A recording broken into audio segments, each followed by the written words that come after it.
City Kickboxing teammate Israel Adesanya has been confirmed to fight Jan Blachowicz. UFC 257, I believe that's going to be around March or April. Yeah. That's going to be really good. I'm very excited for that matchup. Polish power, you know. He's been in the game for a long time. He's been fighting for a long time now. Finally, he's champion. His first opponent is a guy who's coming up from middleweight to, again, like... going from middleweight to light heavyweight. I reckon the cut wouldn't really be that bad again for... He doesn't have to cut. No, so I reckon the build won't be too hard for Adesanya. You know, everyone's always like making jokes, oh, he's so skinny, I don't think... I reckon when he comes in, I reckon he's going to give him a little bit... I reckon it's going to be... He's got something to show. However, one thing I, again, it's looking for is you sort of got like... what's the best way? You've got a guy, Jan Blachowicz, he's got a highlight reel of knockouts. So you guys got mad power, Polish power. But the thing is, again, Adesanya doesn't really give a fuck about power. He showed that against Paulo. So the last thing I want to see is just Adesanya. I love Adesanya and all that, but I want to see a repeat of him against Paulo. I want to see like Jan Blachowicz again, give him a little bit of a test. You know, I can't really see this fight going to straight away into a knockout, but I can see it sort of going the distance. Yeah. Again, like I didn't expect that from Adesanya. You know what I mean? Because there's still a lot of fighters in the middle. Well, we sort of cleared out the middleweight division. It's not as interesting as it was before because he's gone through quite a few people. You know. It's starting to get a little bit more interesting because now we're starting to see Marvin Vettori, Derek Brunson. We've got Robert Whittaker waiting.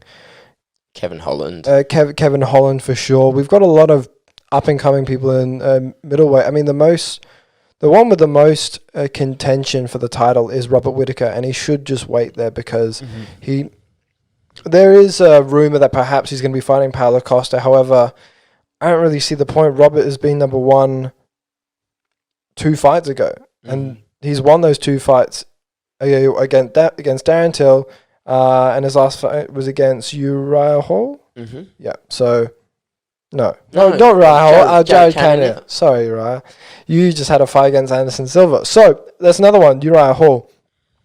So it's definitely an interesting division right now. However, I don't see anything huge for Izzy to come down to middleweight for in a while.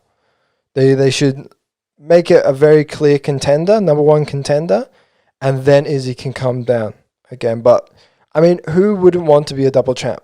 Who wouldn't want to be a double champ? Like, the good thing about double champ is there's not a huge amount of risk, right? Yeah.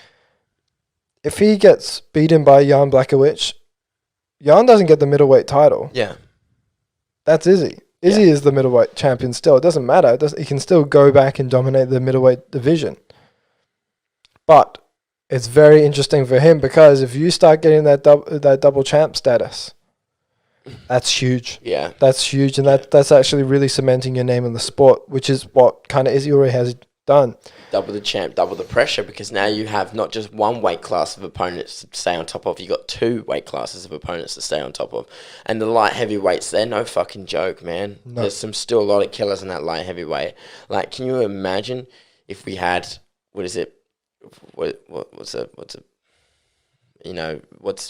dominant Reyes, or like a Glover Teixeira, or someone in Rakic. Yeah, oh my God. And then he's got to deal with all those people in light heavyweight, and then we have all these up-and-coming middleweights. Like, again, it's the higher the pressure, but the higher the glory is for Adesanya, really, if he wins, though.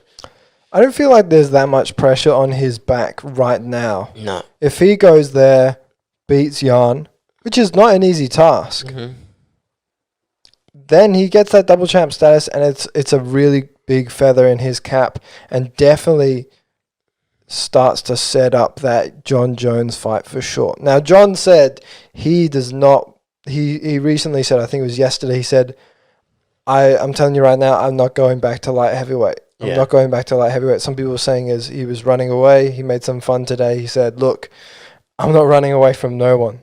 Okay? That's pretty stupid. He is very stupid. He's moving to heavyweight, right? He looks phenomenal, especially in the gym.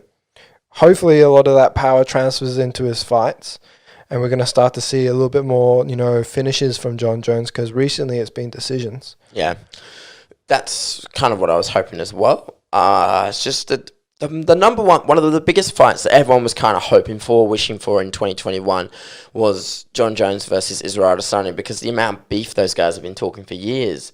They were talking shit against each other when we were back in university, early days of university.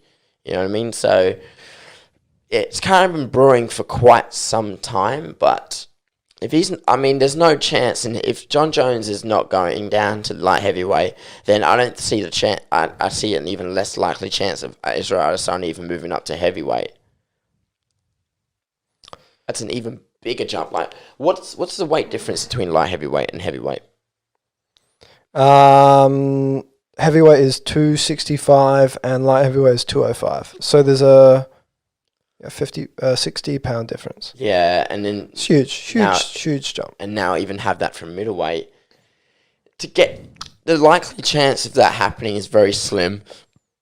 But if Israel Adesanya was completely to commit himself